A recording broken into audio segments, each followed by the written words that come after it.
수업 시간에 열심히 들었어야 됐는데 가끔 안 듣고 그런 아이들을 내가 챙겨줘야 하나 뭐 이런 생각이 들지만 근데 그래도 여러분 볼 수 있게 영상을 제작하도록 하겠습니다. 이번 시간에는 유목민족인 요와 금에 대해서 배워볼 거예요. 요금 좋습니다. 뭐 일단은 개관할 때 다 했지만 그냥 구체적으로 한 번 더 정리하는 느낌으로 수업했던 것 같아요. 네, 봅시다. 요 나라 만주 상류에서 야율 아보기가 건국했다. 야율 아보기라는 사람이 건국했다. 그리고 뭐를 멸망시켰다? 이 패턴이 비슷해서 꼭 기억해줘야 되죠. 발해를 멸망시키고요. 몽골을 통일합니다. 몽골 지역을.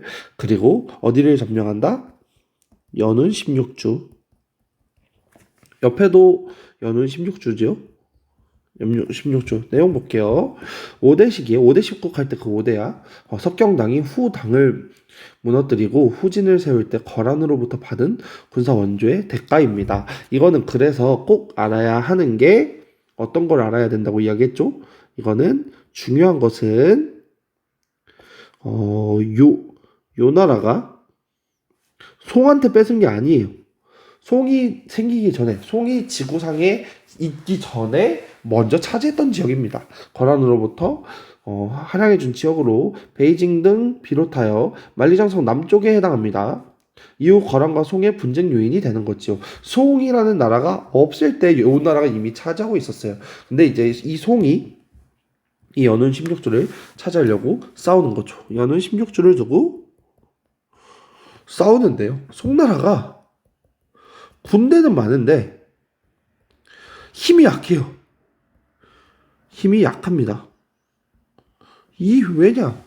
군대 수는 많은데 실질적으로 막 30대 넘어서 막 40대 막 이런 거예요. 그러니까 진짜 수는 많은데 막상 전투하려고 하면은 힘이 약한 게 송나라였어요. 그래서 이 연운 16주를 차지하려고 군대를 막 가도 점령을 못 하는 거야. 그래서 전연의 맹을 체결하지요. 전연의 맹. 그래서 무슨 관계 체결한다고 했죠? 형제 관계로 삼는다고 이야기했습니다. 송은 명분을 획득하고요. 요는 신리를 받지요. 신리는 뭐야?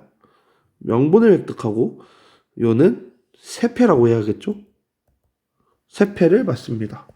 신리를 얻는 거지. 송은 명분을 얻고 송은 형이라고 하는 명분을 얻고 요는 세패라고 하는 신리를 추구합니다. 세패가 은이나 비단으로 해결하는 것이었죠. 이러한 요 나라는 자기만의 문자를 사용합니다. 거란 문자라고 이야기해요. 거란 문자. 이종 통치 체제를 사용합니다. 기존의 통치 체제. 유목민들한테는 북명관제를, 한족에게는 남명관제를 활용해요.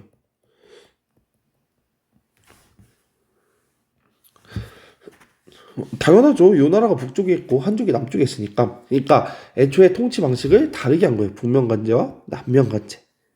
내용 한번 볼게요.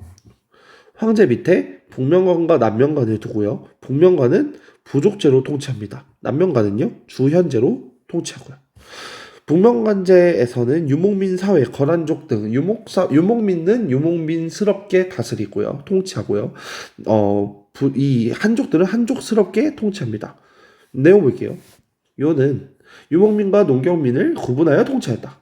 유목민은 고유의 관습으로 북명관이 다스리게 했고 농경민은 주현제 방식으로 남명관이 다스리게 했다. 중요한 것은 둘 다 황제에 직속되어 있지만 동등한 조건이 아니라 누가 더 힘이 셀까요?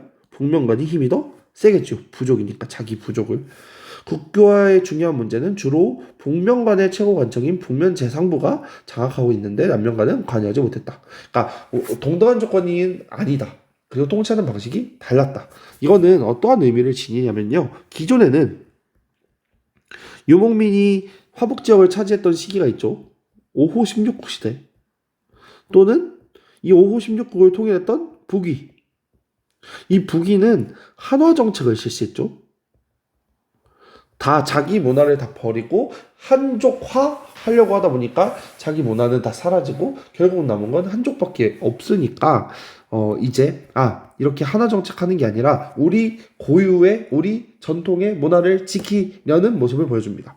그게 이런 거란 문자를 사용하거나 이종 통치 체제를 한다거나, 그리고 종교가 불교였어요. 그래서 대장경을 편찬하기도 합니다. 이게 요 나라예요.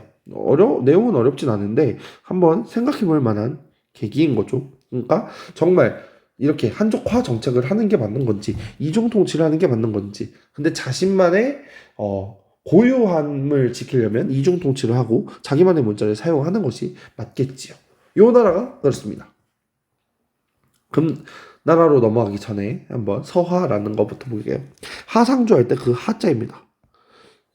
근데 이제 서쪽에 있어서 서하라고 하는데요. 여기는 이제 티베트계의 탕고투족이 건국했고요. 위치가 중요합니다. 위치. 이 위치 때문에 자동으로 따라오는 거거든요. 동서무역로를 차지하고 동서무역이 발달합니다. 동서무역로 차지, 동서무역 발달. 이 의미가 또 상징성을 지니는데요. 그 위치 때문에. 서쪽에 있다 보니까 확실히 동서무역의 핵심 지역으로 동서무역을 차지하는 거죠. 그래서 서하하면 머릿속에 핵심 지역, 위치, 동서교류 정도만 알면 좋을 것 같아요. 중국식 제도 황제칭후 과거제를 시행했고요. 서하도 서하 문자, 자기만의 고유 문자를 사용했어요. 그리고 금나라 가볼게요. 금나라 같은 경우는 아골타가 건국합니다. 송과 연합해서 어디를 멸망시키죠? 맞아요. 요를 멸망시키죠. 이 이야기했죠. 순망치안 관련해서. 그리고 수도를 어디로 간다? 베이징으로 갑니다. 중도 베이징으로 옮기고 화북을 점령해요. 그걸 정강의 변이라고 하지요. 이 사건 꼭 알아야 합니다. 정강의 변. 그리고 고유문자, 여진문자를 사용하고요. 이종통치체를 사용합니다. 여진족의 군사행정조직은 맹암모극제. 한족에 적용한 건 주현제. 역시 자신만의 문화를 지키려는 모습을 보여주는 것이지요. 맹암모극제 설명볼게요. 맹암모극제, 주현제. 금은 부족적 군사제도인 맹암모극제를 재정비하였다. 열왕과 거란족은 300호를 1모극, 10모극인 3000호를 1맹암부로 편제하고 맹암모극제로 통치하였고, 한족 등 농경민족은 주현제로. 그러니까 유목민족스럽게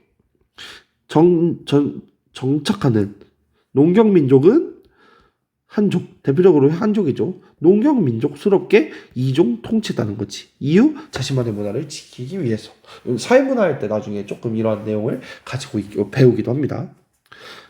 맹안이라고 하는 것은 천이라는, 1000이라는 의미고요.